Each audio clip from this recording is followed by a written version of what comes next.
기도하겠습니다. 성삼위 하나님께 모든 영광 올려드립니다.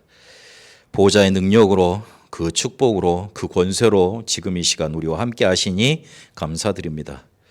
그 이름의 권세로 우리를 세계복음화까지 히든카드로 이끄시고 사용하실 줄 믿습니다. 하늘과 땅의 모든 권세 가지신 그리스도께서 지금 우리와 함께 하시며 항상 우리를 응답과 능력과 축복 속으로 인도하실 줄로 믿습니다. 하나님, 제1회 감람산 합숙으로 이 자리에 모였습니다. 금토일 시대에 하나님께서 우리에게 주고자 하시는 망대가 우리 속에 각인되어지는 축복으로 인도하여 주옵소서. 우리도 모르는 사이에 종교로, 율법으로, 또한 세상 문화로, 분위기로 각인되었던 모든 사단의 망대가 무너지게 하옵시고 뽑혀나가게 하옵시고 그리스도께서 감람산에서 주셨던 것으로 각인되게 하옵소서. 이 시간을 통해 하나님이 가장 우리에게 원하시는 것이 말씀으로, 언약으로 우리에게 주신 계약으로 붙잡혀지게 하옵소서. 성령의 충만함을 더하여 주옵시고 모든 흑암 저주 세력의 시간 결박하시고 하늘 천군 천사 파송하사 응답의 문을 열어 주옵소서. 영적인 것을 보고 듣고 알아들을 수 있도록 주의 성령께서 지금 이 시간 우리를 온전히 사로잡아 주옵소서. 살아계신 우리 주 예수 그리스도 이름으로 기도합니다. 아멘.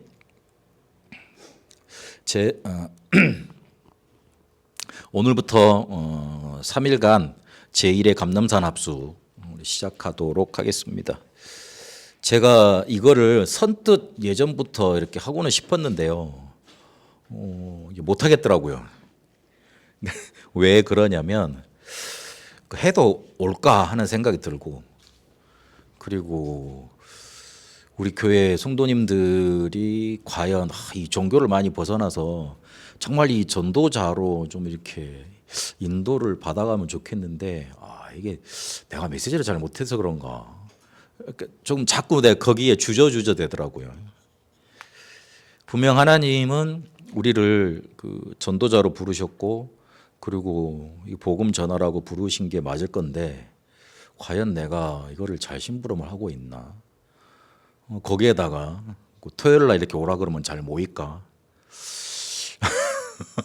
우리 뭐 예배 이렇게 막 너무 막 힘들어서 오는 것들 이렇게 보면 과연 될 수 있을까 이 생각이 너무 많이 들어가지고 안 되겠다 그 생각이 많이 들었고요. 그리고 해도 별 소용 없을 거다.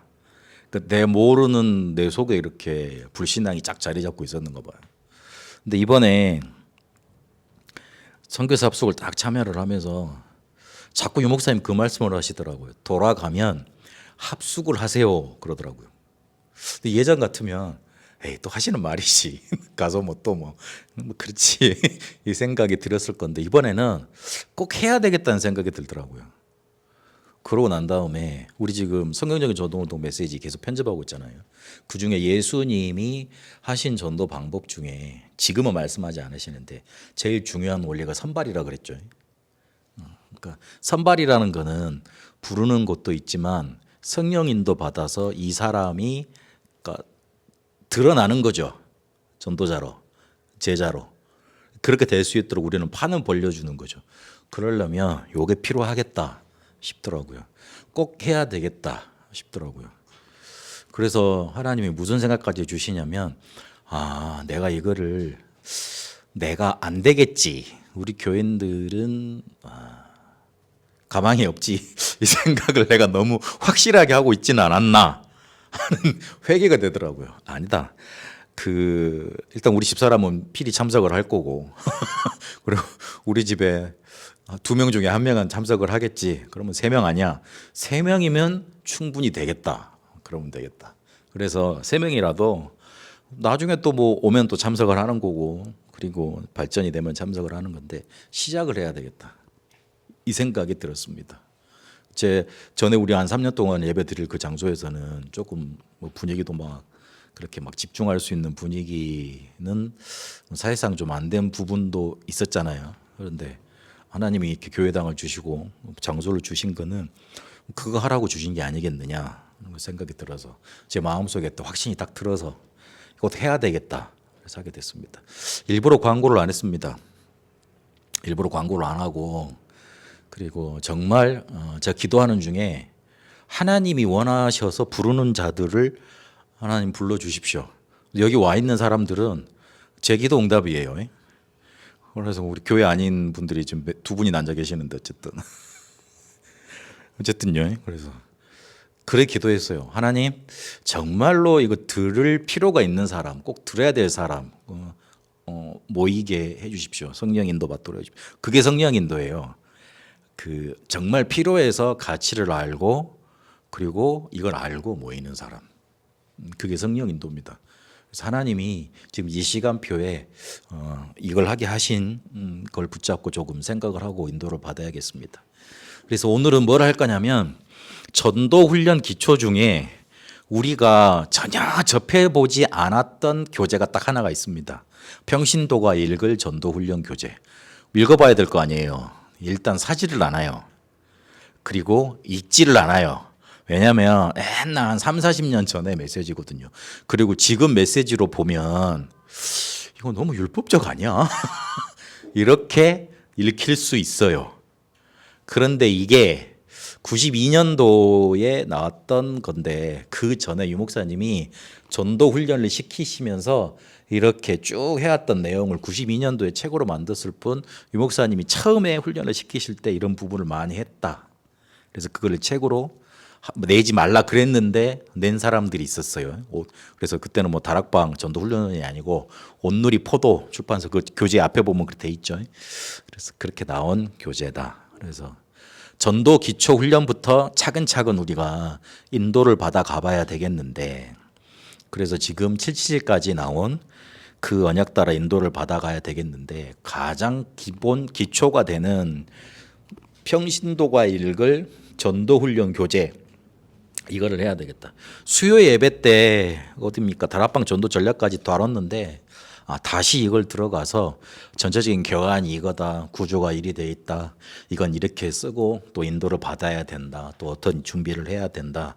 그래서 그렇게 한번 다뤄보고 뭐 수요 예배 또 다루든지 아니면은 뭐 그때는 수요 예배 때는 뭐 다른 걸 하든지 그래야 되겠다는 생각이 있어서 이거를 하기로 마음을 먹었습니다. 들어가기 전에 예레미야 1장 5절에 보니까 네가 태중에 지음 바를 때부터 내가 너를 알았다 그랬습니다. 하나님이 우리를 그때부터 마가복음 3장 13절에 보니까 원하셔서 전도자로 우리를 부르셨어요. 사도행전 9장 15절에도 보니까 바울을 부르셔서 다른 일을 하려고 한 게 아니고 이방인들과 임금들과 그리고 유대 백성들한테 유대인들한테 내 이름을 전하기 위한 나의 택한 그릇이다. 전도자로 이렇게 불러 놓으셨던 겁니다. 그러면 우리가 전도자로 부름받은 사람들인데 전도가 뭔지, 전도를 어떻게 해야 되는 건지, 왜 해야 되는 건지 그 정도는 알고 있어야 될 거 아닙니까? 늘 우리가 그렇게 들어왔습니다만은 실제로 전도의 가치가 뭔지, 왜 해야 되는 건지, 내용이 뭔지, 그리고 어떤 방법으로 해야 되는 건지 많이 분산되어 있습니다. 그래서 집중적으로 요거에 대해서 이렇게 확인할 수 있는 시간이 필요합니다. 전도 기초 훈련할 수 있는 시간. 그래서 그 시간으로 하나님께서 우리에게 시간을 주셨다 생각이 됩니다. 실제로 죽어가는 사람들 많은데 그 사람들을 하나님이 여러분을 통해서 살리고자 하시거든요. 그러면 목사의 사명은 다 사람이 내 친구 살리고 싶고 내 현장 살리고 싶고 내 지역 살리고 싶은데 그렇게 될 수 있도록 가이드 이렇게 해주는 그런 역할을 목회자가 해줘야 될 거 아닙니까? 그래서 앞서 제가 말씀을 드렸지만 내 불신앙 때문에 절대 불가능한 게 너무 크게 보여가지고 너무 크게 보이면 아예 낙심을 하고 있죠. 그러니까 너무 뭐라 그럴까 잔잔하게 보여가지고 그것 때문에 내가 해야 될 일을 놓치고 있지 않았는가 하는 그런 생각 속에 이렇게 시작을 하게 됐습니다.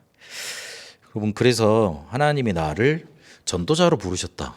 그래서 이 복음을 나보고 정말 이렇게 붙잡고 전하라 하신다. 그것 때문에 내가 이 복음을 정말로 누려야 되겠다. 그러면 내 밑에 가장 기본적으로 기초적으로 깔려야 될 있을 내용이 뭔가 그 부분에 대해서 이번에 말씀을 통해서 좀 확인을 잠깐 하시면 좋겠습니다. 그래서 이 8강의로 되어 있는데요. 평신도 전도훈련, 평신도가 읽을 전도훈련 교재를 보면 8강의로 되어 있는데 8강의를 3강 하고 그다음에 4강을 묻고 마지막 1강 해서 크게는 3번의 강의로 저녁 전까지 마치도록 하겠습니다.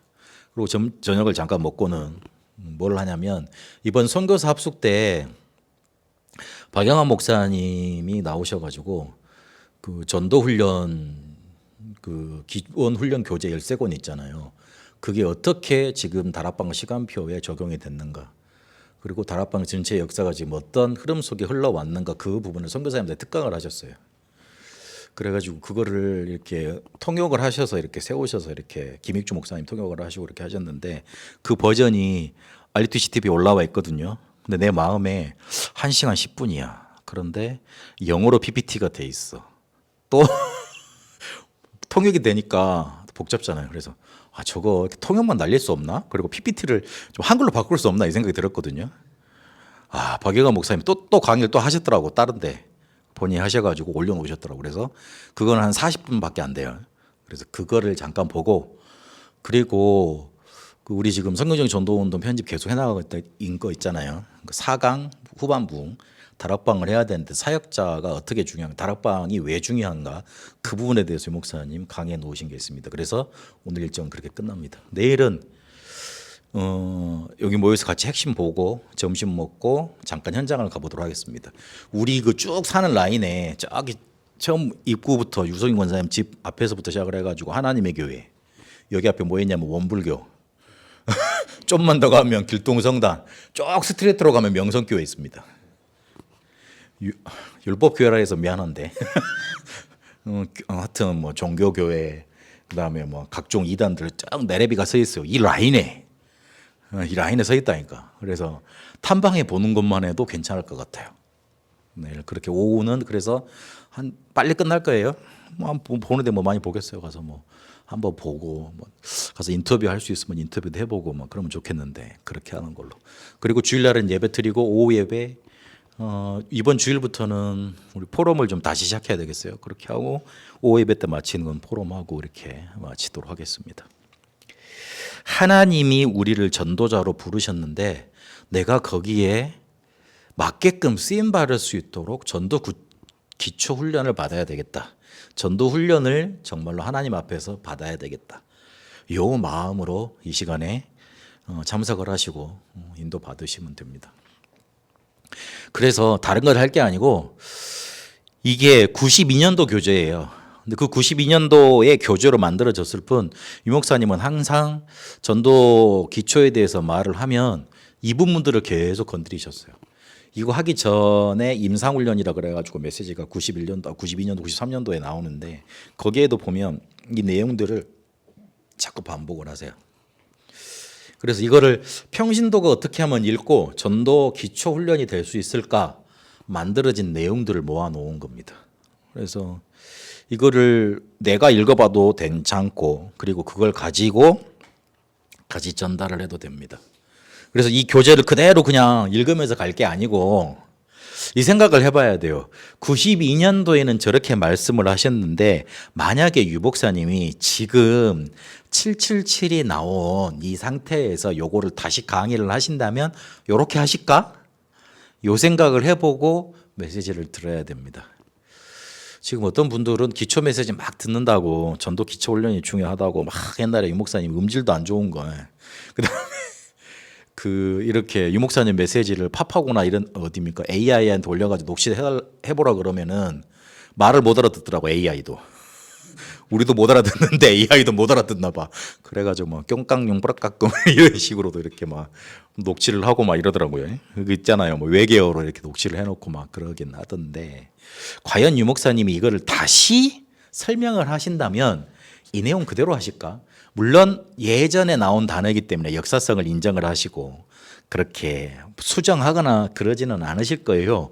그러나 서론과 본문 내용 적용과 그리고 결론은 달라지겠죠. 그렇지 않을까요?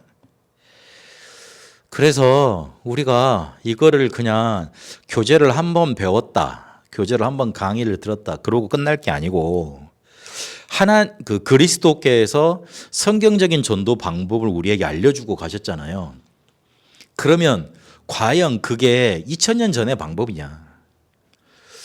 그 성경적 전도 운동의 전도 방법의 근본과 본질과 원리는 지금도 살아서 우리에게 그대로 적용이 되고 그리고 우리에게 응답으로 오는 거 아닙니까?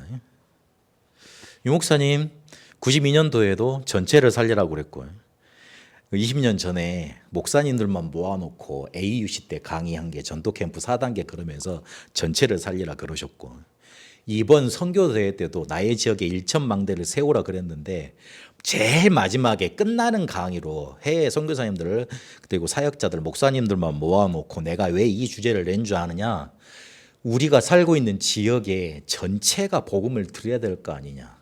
그 유 목사님은 처음에 다락방을 시작할 때나 중간이나 지금까지 항상 자기가 속해 있는 곳, 자기한테 맡겨진 곳, 자기가 이렇게 전도해야 될 곳, 그거를 머리에 두시고 그 전체의 복음을 전하려면, 전체 다 복음을 듣게 하려면 어떻게 해야 될까? 이거를 계속 생각을 하다가 그렇게 단어를 꺼내셨더라고요.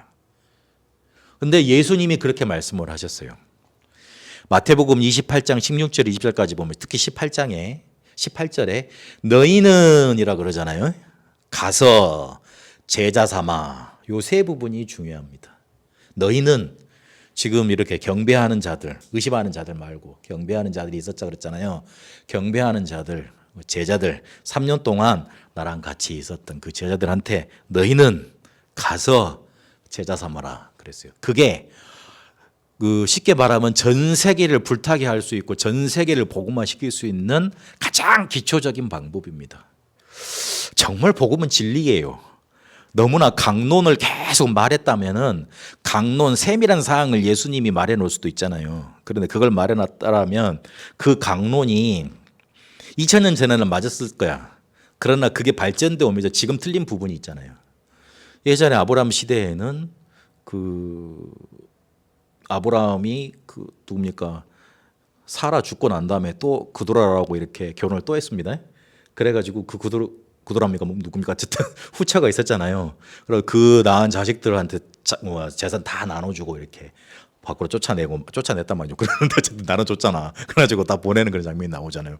지금 그렇게 하면 뭐 그렇겠죠.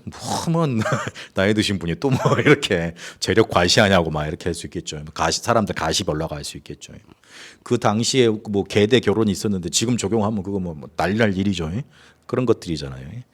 그래서 그런 뭔가 이렇게 세밀하게 강론을 안 주시고 정말 알아듣는 사람이 근본과 본질과 원리를 딱 깨닫고 이거다 딱 붙잡고 갈 수 있을 만큼 이렇게 간단하고 뭔가 이렇게 확실하고 정확한 방법을 알려주셨어요. 너희는 가서 제자 삼아라. 이게 지금도 우리에게 그대로 적용됩니다. 우리가 전도자로 부름 받았기 때문에 요 복음 붙들고 가야 돼요. 근데 간다는 게 뭔가 이렇게 우리가 걸어서 운동적인 측면으로 뭔가 이렇게 장소적인 측면으로 간다는 의미도 있지만 이미 우리가 가 있는 현장이 있잖아요. 살려야 되고 또 다른 데로 가야 되고 그리고 거기서 누굴 찾아야 되냐면 예비된 제자 있습니다. 그게 그대로 나타난 게 사도행전 2장 9절에 11절까지 15나라 아닙니까? 그래서 찾아내서 그들을 제자 삼았던 겁니다. 이 근본적인 본질과 원리 근본을 찾아내서 요거를 지금 어떻게 우리가 전도 기존 훈련 교재로 쓸 수 있고 또 어떻게 인도를 받아야 될 건가. 그 당시에 이런 강의가 나왔는데 지금 나는 또 어떻게 붙잡아야 될 건가. 그런 걸 생각하시면서 오늘 메시지를 들으시면 되겠습니다. 그래서 너희는 가서 제자 삼아라. 요 세 부분으로 8강의를 한번 이렇게 이런 흐름으로 한번 보도록 하겠습니다. 1강부터 3강까지는 너희는 그러면 평신도가 읽은 전도훈련 교재는 처음에 만들어지기를 조장을 어떻게 세울까. 다락방을 먼저 시작하려면 그때는 사역자가 필요 없죠. 왜냐하면 유목사님이 사역자니까. 본인이 30군데 다 뛰셨잖아요. 그러면 그때 딱 필요한 사람이 누구예요? 조장이잖아요. 그러면 조장들을 훈련시키려면 어떤 내용으로 해야 될까? 그걸 강의를 하셨겠죠. 모아놓고 전도학교 때를 하셨을 거 아니에요. 그래서 그 당시에 이제 평신도 일개 전도훈련 교재는 조장들을 세우기 위한 교재로 만들어졌는데, 그러면 너희는이라고 할 때 그 조장들을 말하는 거겠죠. 그럼 그 조장들이 어떤 전도의 기초를 갖고 있어야 될 건지 1, 2, 3강. 그리고 그 조장들이 가서 이제 전도를 해야 될 거 아닙니까? 전도를 이해를 했으면 전도를 하고 다락방을 할 건데, 그러면 다락방 중심으로 어떻게 전도를 해 나가고, 그러면 그 다락방에서 어떻게 양육을 해 나갈 건지 그 부분에 대해서 다루셨어요. 그래서 내용 받아보면 EBS 요원은 어떻게 해야 되는 건지, 그 다음에 질문 어떻게 처리하는지, 그리고 EBS 내용이 어떤 공과 가지고 그 다음에 메시지를 하는 건지, 그 EBS 요원의 역할도 할 수 있는 그런 부분들을 다뤄놓으셨어요. 그리고 계속 지속해야 되잖아요. 제자 삼아야 되잖아요. 근데 멈추면 됩니까? 그래서 하나님의 뜻을 아는 법, 그래가지고 8강까지 이어져 있습니다. 그래서 그게 세 부분으로 나누면 3강까지 자르고 7강까지 자르고 그다음에 8강 이렇게 구성될 수 있다. 더 이제 세밀히 들어가 보면 첫 번째는 그 사명자를 찾아내서 이제 조장으로 세워야 되겠는데, 그 조장, 그 사명자한테 무턱대고 가서 이렇게 말씀 운동 하자 그러면 내용이 잘 되고 액션이 이루어지겠냐? 그러지 않겠죠. 그래서 이 사람이 정말 나를 전도자로 부르셨구나, 전도해야 되겠구나, 그 생각이 들어야 될 거 아닙니까? 그래서 그런 내용이다. 전도가 이런 거다. 내용은 이렇게 해야 된다. 그리고 그냥 뭐 다른 거 하기 전에 다락방 전도를 해야 된다. 그 다락방 전도가 뭐냐 도대체. 그 부분에 대해서 전도 기초 훈련하는 게 1, 2, 3강. 너희는 거기에 해당되는 부분입니다. 그리고 이 조장이 가서 막 뭔가 개인 전도, 강교 중심 전도 한다 그러니까 사방군데 뛰쳐 나가서 전도하는 거, 그런 거 말고요. 실제로 다락방을 차려놓고 거기서 전도를 어떻게 하고, 그리고 그 전도된 사람들을 통해서 사람들을 어떻게 양육할 건가, 그건 기본적으로 알고 있어야 되잖아요. 이 다음에 EBS도 나오고 GBS, TBS도 나오겠습니다만은, 그 동삼 제일교회에서 제일 처음 다뤄졌던 교재가 평신도가 읽은 전도훈련 교재라고 저는 들었습니다. 그 합숙훈련을 계속 이렇게 하셨던 분이 이런 순서를 말해주더라고요. 그러고 난 다음에 보니까 새 가족이 계속 일어나잖아요. 그럼 새 가족을 조장이 다 커버가 안 되잖아요. 그래서 EBS가 나왔어요. 그래서 EBS 기초훈련, 아니 개인 양육, 메시지 가지고 와야 되니까. 그리고 계속 훈련을 시켜야 되지 않습니까? 그래서 기초훈련. 여기에서 열매 나오는 사람들을, 그러니까 쉽게 말해서 평신도가 읽을 전도훈련 규칙도 조장들을 통해서 열매가 일어나고 새 가족들이 일어난 사람들을 EBS로 따라 모았고, 그 다음에 다락방에 열렸다 닫혔다 하니까 굳히기를 하려고 외곽 전도 전략, 지역 복음화를 위한 전도 전략인가, 그게 그 다음에 나왔답니다. 그리고 난 다음에 그 실제로 조장 훈련하고 이제 사역자 훈련시키는 전도 훈련 1, 2단계, 그런 다음에 팀 합숙 훈련 교재였던 사명자 가이드, 그게 나왔습니다. 그래서 팀 사역이 본격적으로 이제 시작이 된 거죠. 그래서 이거 처음 나왔던 건데, 실제로 조장을 다락방 전도하도록 이렇게 기초 훈련 시키고 이해시키는 걸로 나왔고, 마지막은 하나님의 뜻을 알아서 지속할 수 있도록 그렇게 메시지가 나왔습니다. 그래서 이런 흐름을 가지고 지금 우리는 어떻게 볼 건가, 잠깐 우리 1강부터 3강까지 보도록 하겠습니다. 1강부터 3강까지는 예수님이 말했던 마태복음 28장 16절에서 20절까지 너희는 에 해당되는 그런 부분입니다. 그러니까 사명자를 찾아줬으면, 사명자를 만나면 어떻게 전도 기초 훈련을 시킬까, 그런 내용에 관한 부분입니다. 혹시 여러분 가서 이렇게 그 사람이 제자라고 생각이 되면 이 부분에 대해서 강조하세요. 다른 거 강조하면 그 사람 실제로 살려줄 수가 없습니다. 그러니까 1, 2, 3강에 관한 내용, 그러니까 전도, 쉽게 말해서 기초에 관한 내용, 복음에 관한 내용, 그리고 왜 전도를 해야 되는가 내용, 그리고 어떻게 해야 되는가, 그 부분에 대해서 제대로 전달하면 됩니다. 사람을 만나서 이 영접의 의미, 구원의 의미가 어떤 건지, 그리고 이 구원을 가지고 자기 문제를 어떻게 해결되는지 실제로 어떻게 풀어가는지, 어떤 내용을 가지고 있어야 되는지, 그리고 이거를 또 어떤 사명을 가지고 있어야 되는지. 그러니까 쉽게 말하면 그 당시에 300% 아니에요. 그렇잖아요. 자기가 전도에 대해서 확 각인돼 있고, 그리고 그거를 왜 해야 될 이유를 알고 있고, 내용을 가지고 있고, 또 뭔가를 해야 될 거 내용 뭐죠 방향을 알고 있잖아요. 이 목사님은 지금 300%라는 단어를 끄집어내 쓰셨을 뿐이지 옛날부터 300% 단어를 그 개념을 가지고 계속 우리한테 이야기를 하셨더라고요.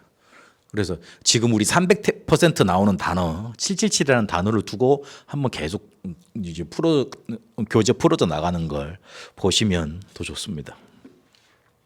1강 먼저 보면요. 1강은 서론과 전개라는 제목으로 말씀이 나왔습니다. 2강에서는 전도의 내용, 그리고 3강에서는 다락방 전도 훈련 이렇게 제목이 되어 있는데 1강에서는 전도에 대한 이해를 시키는 겁니다. 그래서 신앙의 발판은 이거다. 그다음에 하나님의 목적이 어디에 있다. 복음 전도 이전에 뭐가 문제다. 삶은 어떻게 해야 된다. 기본 원리는 이런 거다. 그리고 관심둬야 될 부분은 이런 거다. 이걸 전도에 대해서 이해시키는 그런 과목이고요. 이 강은 전도를 그럼 어떻게 해야 되겠냐. 그 내용에 대해서 말하고 있습니다. 그리고 실제로 그러면 방법은 뭐냐. 어떻게 해야 되겠냐? 우리는 어떤 방법으로 해야 되는 거냐? 성경에서 가르치고 있는 방법은 뭐냐?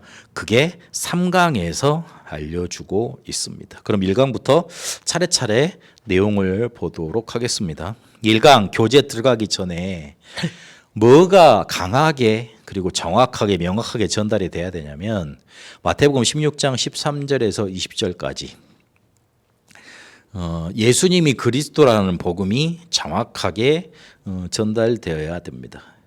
실제로 그 사람을 바꿀 수 있는 방법은 없습니다. 왜냐하면 자기가 자기 문제가 뭔지도 모르고 있기 때문에 예수님이 제자들한테 문제 제기를 합니다. 너희들 사람들이 나를 누구라 하느냐 그랬어요. 근데 그거 말할 당시가 어느 당시냐면 이제 사역이 거의 이제 마무리가 돼가는 그런 당시, 그런 시점이었어요. 그러니까 예수님하고 처음 만나서 첫 대면 자리에서 제자들한테 물은 게 아니에요. 돌아다니면서 물으신 거예요. 막 기적도 일으키고 사람도 일으키고 막 치유되고 오병이어도 하고 막 그런 거. 그러니까 종반을 향해서 다 3년 공생의 종반을 향해서 달려가는 그런 시점이었어요. 제자들한테 물어보잖아요. 문제 제기를 한 거예요. 그러니까 제자들이 뭐라 그러냐면 사람들이요 예수님 보고요 에레미야라 엘리야라 그 다음에 세례 요한이라 그리고 선지자 중에 하나라 합니다. 그렇게 말을 해요. 유 목사님이 이번에 이렇게 표현을 하시더라고요. 원래 누가 나를 보고 야 요즘에 누구 네 보고 이렇게 되게 이렇게 욕을 많이 하더라. 너 요즘 별로 이렇게 네 가지가 없다고 그렇게 하더라. 그렇게 말을 전해 주는 것처럼 말을 하잖아요. 근데 그거는 솔직히 내가 그 사람한테 하고 싶은 말이다 그러시더라고요. 내가 쟤를 봤을 때 좀 네 가지가 없어. 그러니까 요즘 사람들이 다 네 보고 네 가지가 없다 그러대? 그거는 무슨 말이냐면 내가 너를 그렇게 보고 있다 둘러싸는 말이에요. 사람들이 다 이렇게 막 그러고 난 다음에 그렇다고 그러면 이 사람이 화를 내면 사람들이 그런다고 내가 그런 게 아니고 그렇게 피해 가잖아요. 예수님이 그걸 알고 물으신 거예요. 사람들이 나를 누구라 하지? 그러니까 아 그래. 그거를 어떻게 돌아다니면서 사람들 다 물었겠어요. 제자들이 다 지들 마음에 있는 소리지. 지들이랑 죄송합니다. 자기들 마음에 있는 소리지. 자기들 보기에 와 예수님 정말 이렇게 서기관들 율법학자들은 뭔가 우리 잘못하기만 하면 혼내기만 하는데 율법으로 치기만 하는데 자기를 위해서 울어줘. 안타까워하셔. 그러니까 먼저 예레미야 같다. 그 다음에 세례 요한 같이 막 이렇게 막 뭔가 이렇게 가이사의 것은 가이사에게 우리 것은 뭐 하나님 것 하나님 것 뭐 그런 소리도 하고 그러시니까 저분을 따라다니면은 정의가 새로워질 것 같아 이 생각을 하고 능력이 있으셨잖아요. 뭐 기적도 행하시고 그리고 말씀이 너무 좋으셨고 맨날 고리타분 꼰대 소리들 듣다가 비유로 말씀하시니까 너무 듣기 좋고 막 그래서 그랬는데 예수님이 그걸 간파를 하시고 그러면 너희들은 나를 누구라 하느냐 이렇게 물어본 거예요. 다들 벙쪘겠지.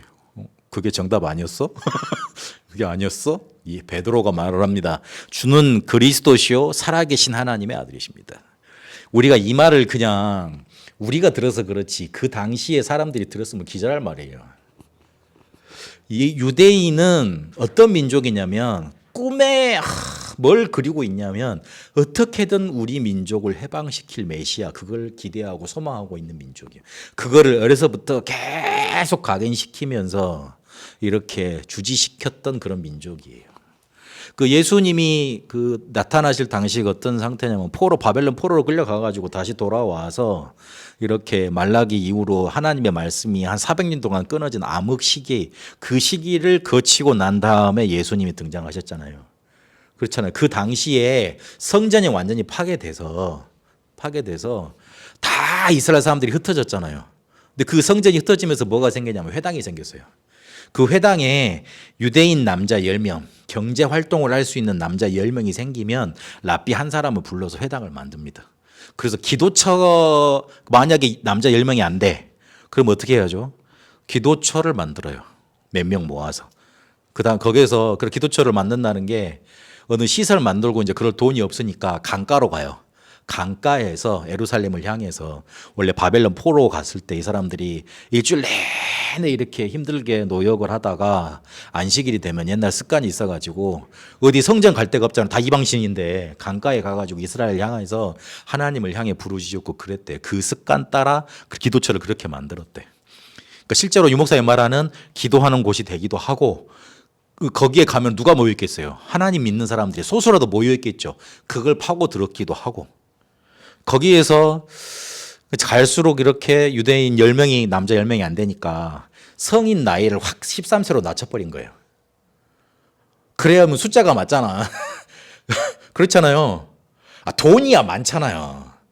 그러니까 돈은 많으니까 유대인 회당 분명히 짓고 납비 모셔올 수 있는데 숫자가 안 돼. 성인 숫자 아무리 씻어봐도 안 되거든. 그래서 13살로 탁 낮춰버리면 우리 아들 몇 명 되니까 나 한 명이고 우리 아들 9명이라 그러면 우리 가족만으로도 회당이 만들어질 수 있는 거 아니에요. 원래 그래서 낮췄다고 말을 하더라고요. 그게 맞는지는 잘 모르겠는데 어쨌든 그렇게 저는 그때 전도자 삶 62가지 이렇게 설명을 할 때 그때 자료에서 찾은 그런 자료예요. 그렇게 한다 그러더라고요.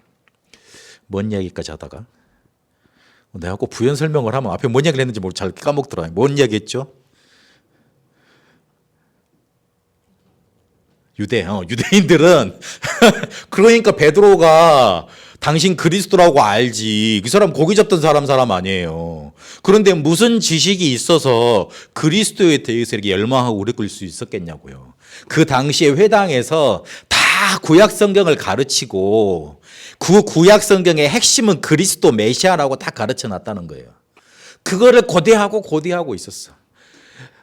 로마가 들어와서 자기 민족을 막 이렇게 이방신 그 믿는 사람들이 와가지고 자기들이 원래 개돼지라고 생각했던 사람들이 자기를 막 뭔가 이렇게 막 다스리고 굴욕을 주는데 얼마나 이렇게 막 답답하고 막 그렇게 해서 그래서 메시아를 열망하는 사상이 막 가득 차 있었는데 예수님을 따라가다 보니까 구약 성경에 기록해 놨던 그 성경이 예수님에게 그대로 이어지네. 그게 마태복음 아닙니까? 그래서 마태복음이 제일 먼저 나옵니다. 구약 니들 유대인들이 잘 알지. 요렇게 오셔서 하는 분이 메시아라 그랬어. 바로 이분이잖아. 우리가 믿는 바로 그분 예수님이 바로 그리스도 아니야. 우리가 그리스도를 바로 제대로 알아야 됩니다. 우리가 그리스도를 많이 들어고 왔기 때문에 잘한다고 생각할 수 있어요. 그냥 잘 생각해 봐야 돼요. 제가 우리 랩런트들을 사역을 많이 하면서 뭘 많이 느꼈냐면 이 랩런트들에게 문제가 확실하지 않아요. 그 문제가 확실하지 않으니까 에레미야로서의 그리스도만 찾는 거예요. 자기 문제가 뭔가 누가 유래해 주기를 바래. 자기가 해결할 수 있어. 자기 어려운 문제, 감정만 해결이 되면. 근데 문제는 그거를 누가 이렇게 내 감정을 이렇게 안아주고 보담아주고 이렇게 위로해 줄 사람이 없어. 그걸 찾더라고요. 그리고 또 문제를 내가 뭔가 못해서 내가 뭔가 이렇게 신앙생활을 잘못해서 이런 문제가 왔다고 생각하는 사람들이 많더라고요. 선지자. 그러니까 문제를 그렇게 보니까 해답이 선지자로 나오는 거예요. 그리고 내가 뭔 큰 상처를 당하고 뭔가 이렇게 당했는데 내가 능력이 없구나, 힘이 없구나. 그건 다른 차원이죠. 어쨌든 내가 능력이 없고 힘이 없고 이렇게 생각을 했으니까 엘리야가 내게 필요한 거예요. 사회 보니까 가보니까 너무 힘들어. 부절한 부분이 너무 많아. 그런 부분으로 자기 문제를 봤기 때문에 거기서 내가 피해를 봤다고 생각했기 때문에 세례 요한이 필요한 거야. 성경에 여러분의 문제를, 나의 문제를 뭐라고 밝히고 있습니까?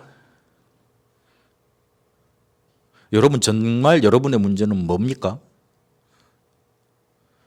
진짜 한번 물어보고 싶습니다. 나는. 여러분은 뭐가 문제라고 생각이 됩니까? 내 문제에 대해서. 내 가슴 아픈 부분입니까? 내가 뭔가 모자라는 부분입니까? 내가 뭔가 실수한 부분입니까? 내가 뭔가 안 되는 부분입니까? 뭐가 문제입니까? 성경은 우리 문제에 대해서 창세기 3장 문제라고 명확하게 밝혀놓고 계십니다. 이거를 만약에 우리한테 무슨 기교한 철학을 통해서 말을 해줬다라면 네 문제를 네가 스스로 깨달아라 그러면요 나는 못 깨달을 것 같아. 문제를 제대로 규정을 못할 것 같아. 근데 하나님은 우리 보고 문제를 딱 하나로 규정해 놨어요. 창세기 3장이야. 하나님을 떠나서 그래. 사단이 너희를 유혹해서 그래. 거기에 넘어가서 그래. 그거라고 딱 못을 박아놨어요. 뱀에 대해서도 다르게 해석을 할까 봐 계시록 12장 9절을 보니까 옛뱀 곧 마귀라고 해석을 해놨잖아요. 뭐 신약을 가지고 구약 뭐 짝을 맞춰야 된다 그런 의미가 아니고요. 혹시나 다르게 해석을 할까 봐 옛뱀 곧 마귀 사탄이라고 하는 자가 그랬어요. 아담과 하와를 누가 넘어뜨렸냐? 뱀 곧 사탄 마귀라고 되어 있습니다. 그게 문제입니다. 그게 문제예요. 근데 대부분 그렇죠. 그게 문제죠. 근데요, 이래 나간다니까. 목사님, 근데요, 저는 가슴이 아파요. 그 가슴 아픈 문제가 창세기 3장 때문에 왔다니까. 도대체 말을 해도 그 부분이 인정이 안 되는가 봐. 가슴이 아파요. 내가 뭔가 힘들어요. 어려워요. 여기에만 사로잡혀 있지. 그 문제 근본 원인으로 한 발자국만 나가면 되는데 그게 안 되더라고요, 보니까. 그러니 그리스도를 들어도 그리스도가 아닌 거예요. 그냥 세례 요한 같은 그리스도가 되는 거예요. 어떤 목사님은 그러더라고요. 예수님이 영적 문제 해결자지 모든 문제 해결자 아니라 그러더라고요. 그래서 내가 한번 째려봤어요. 말을 안 하고. 선배님이 그러시길래 감히 내가 그 따박따박 대답은 안 하고 기가 차서 쳐다봤어요. 그러면 영적 문제가 모든 문제 아니라는 소린데 그런 소리가 돼버리잖아요. 그분은 지금 그렇게 설교를 하고 있다는 소리인데 그래서 너무 안타깝더라고요. 영적 문제는 우리의 모든 문제 아닙니까?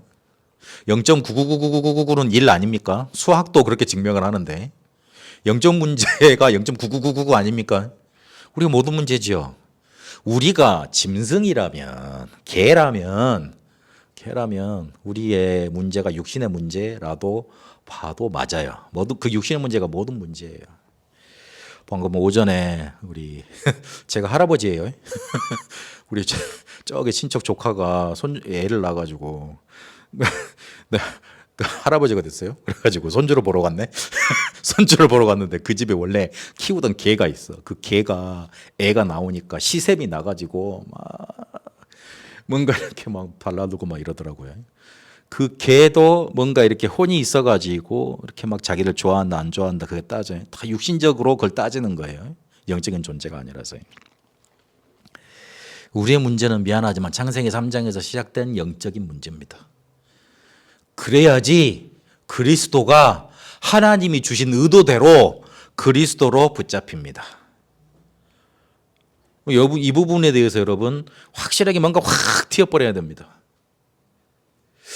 자꾸 자기가 지금 막 갈급하고 어렵고 힘든 문제 그거에 초점 맞춰서 그거를 해결해 줄 해결자로 뭔가 그리스도를 찾고 하나님을 찾던데 미안하지만 한 단계 한 발자국 더 앞으로 가봐야 됩니다. 더 깊게 들어가 봐야 됩니다. 내 문제는 창세기 3장에서 왔습니다. 그 부분이 확연하게 들어지고 확실하게 발견되어져야 됩니다. 기도를 정말로 하려면 그거 볼 수 있도록 눈 열어달라고 기도해야 돼요. 랩노트들 그래야 돼요.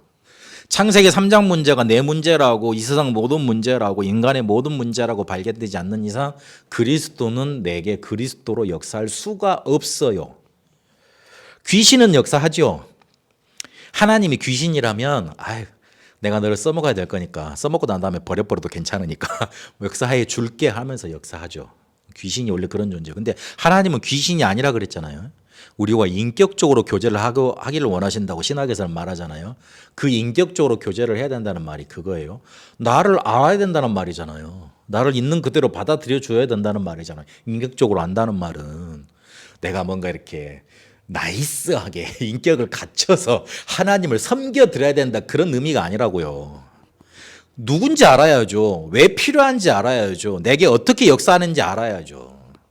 그러니까 자꾸 인격적으로 내가 하나님과 교제해야 된다는 그 부분도 뭐로 이렇게 뭔가 다 적용이 되냐면 다 율법적으로 생활적으로 삶적으로만 적용이 돼요. 그게 아니에요. 누군지 알아야 되는 거예요. 왜 필요한지 알아야 되는 거예요. 이 이야기는 내가 계속하고 싶은데 어쨌든 창세기 3장 문제 그 부분에 대해서 내가 발견되어야 됩니다. 내 문제가 창세기 3장 문제, 하나님 떠난 문제, 죄 문제, 사단의 문제라는 게 발견돼야 됩니다. 안 그러면 내 신앙이 종교적으로 갑니다. 아니면은 그냥 신비적으로 갑니다. 아니면은 뭔가 사회적으로 흘러갑니다. 그게 마태복음 16장 13절 20절까지 예수님이 우리한테 던지고 있는 질문입니다. 예수님은 인간의 몸을 입고 이 땅에 오셨습니다. 이거를 어떻게 바라보느냐. 그래서 그 부분이 우리에게 중요합니다. 이거를 정말로 붙잡으면 우리에게 반석 같은 축복을 주신다 그랬고, 그리고 교회가 세워진다 그랬고, 음부의 권세가 이기지 못한다 그랬어요. 그리고 천국 열쇠를 우리에게 주셨다 그랬잖아요. 마태복음 10년 여러분 다 들어보셨으니까. 그래서 창세기 3장 문제가 우리 문제이기 때문에 거기에서 세 가지 삼중직이 나온 거예요. 삼중직은 뭐죠? 선지자, 제사장, 왕이잖아요. 선지자는 하나님 만나는 길, 제사장은 죄 문제 해결 받는 길, 왕은 사단의 권세를 깨트리는 길 아닙니까? 권세 가지신 분 아닙니까? 그래서 삼중직으로 인간에게 찾아오신 겁니다. 만약에 그 창세기 3장 문제가 100가지로 나타났다. 그럼 100가지 직을 수행을 하셔야지. 그래도 괜찮잖아요. 근데 나같이 머리 나쁜 사람은 다 못 외우니까 삼중직으로 오신 게 얼마나 감사한지. 간단하잖아요. 그렇잖아요. 그래서 사단을 꺾는 왕, 재앙을 해결하신 제사장, 하나님을 아는 지식을 우리에게 알려줄 선지자로, 참 선지자로 우리에게 찾아오신 겁니다. 그래서 그걸 우리가 정말로 붙들고 있어야 됩니다. 이게 먼저 확인이 돼야 됩니다. 그러면 전도 이게 다 된 겁니다. 다 끝난 겁니다. 그래서 그 내용은 잠깐 쉬었다가 다시 또 정리를 계속해 나가도록 하겠습니다. 제가 한 10분간 쉬도록 하겠습니다.